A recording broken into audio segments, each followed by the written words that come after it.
What's up, everybody? MCZX here of the Smart Kingdom. You know what time it is. SmackDown Live Rundown. Let's do it. Let's get right to it. So, first things first, the big takeaway of today is Sami Zayn explaining why he did what he did.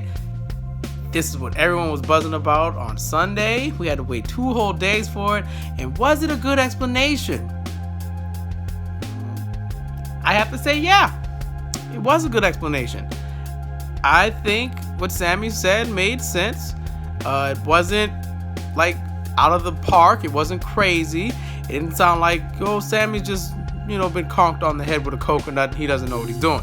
It was more of Sami has legit gripes, and these gripes made him do what he did. He said Shane never really cared about him, and he felt ignored, especially when he tried to warn Shane what KO was going to do. And when Shane said, I'm going to do me, you do you, Sami was like, I might as well just do that, because what's the point of me being the good guy anymore? It hasn't gotten me anything, while my enemy, my counterpart, has gotten everything by being himself and doing him. So maybe I should do the same. And it made sense. He said KO's going to be his brother forever, and he was upset not at what...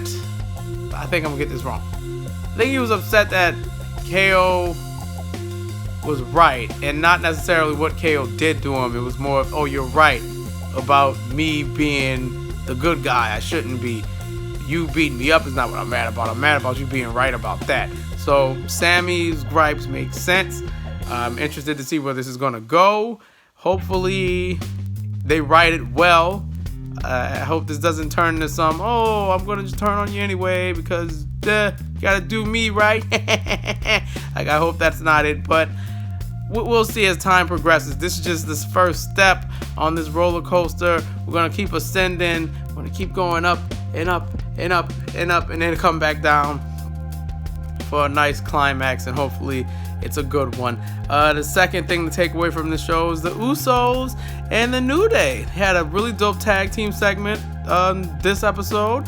The Usos came out to cut a promo, showing some respect to the New Day, calling them out to the ring and telling them face to face that we run this. We run the tag division. This is our house. And hey, it's hard to disagree with anything they said. But then they proceeded to diss the entire tag team division, which led to the entire tag team division coming out. And that had a match. And the winners of that match was Chad Gable and Shelton Benjamin. So Shelton Benjamin and Gable will be taking on the Usos probably it's not TLC, it's whatever pay-per-view is coming up next. That's not TLC, whatever SmackDown is promoting. Because when they promoted TLC, man, I really thought SmackDown was hosting TLC. Shino told me that's not the case. That is a Raw pay-per-view. So I guess whatever, Survivor Series maybe. I think that's after TLC, right? Anyway, that's gonna happen. I'm gonna go to the main event next, and then talk about the next. No. Next up, it's a good. Next up, oh man, this is the third takeaway. Harper and Rowan are back now.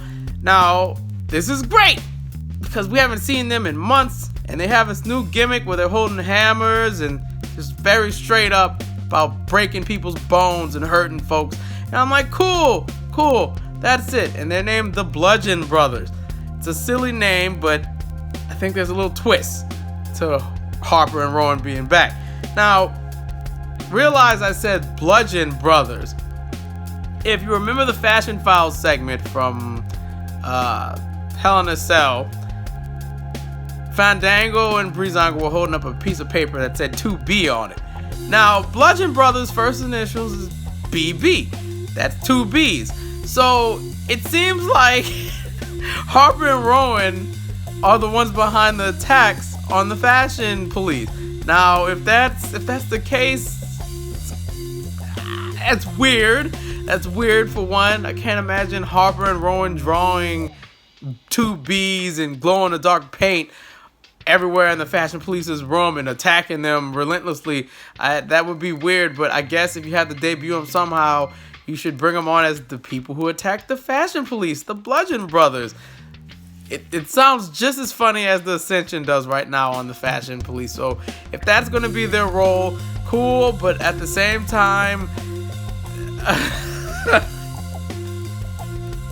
At the same time, like, oh, dog, come on, bro. Come on, dog. Like, come on, son. Come on, son. Don't make Harper and Rowan do this. But we'll see in time. But to be Bludgeon Brothers, keep that in mind. That might be Harper and Rowan. And finally, AJ Styles versus Baron Corbin.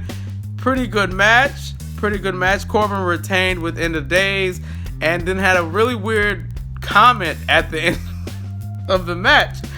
You can take this title and you can eat it. Now, correct me if I'm wrong. I could have sworn you can take blank and shove it. Maybe that's not PG anymore. Was that never PG? Because I've heard that in a lot of films that were rated PG and PG-13. Take blank and shove it. Not shove it where, but just shove it. So I guess you can't say shove it anymore. So, but Corbin is still champ. He's happy you guys are mad on the IWC, so keep them coming. Keep all angry tweets coming at Baron Corbin, because he drinks your tears, your little smarky tears. And that's it for SmackDown Live. The rest of the show was just meh.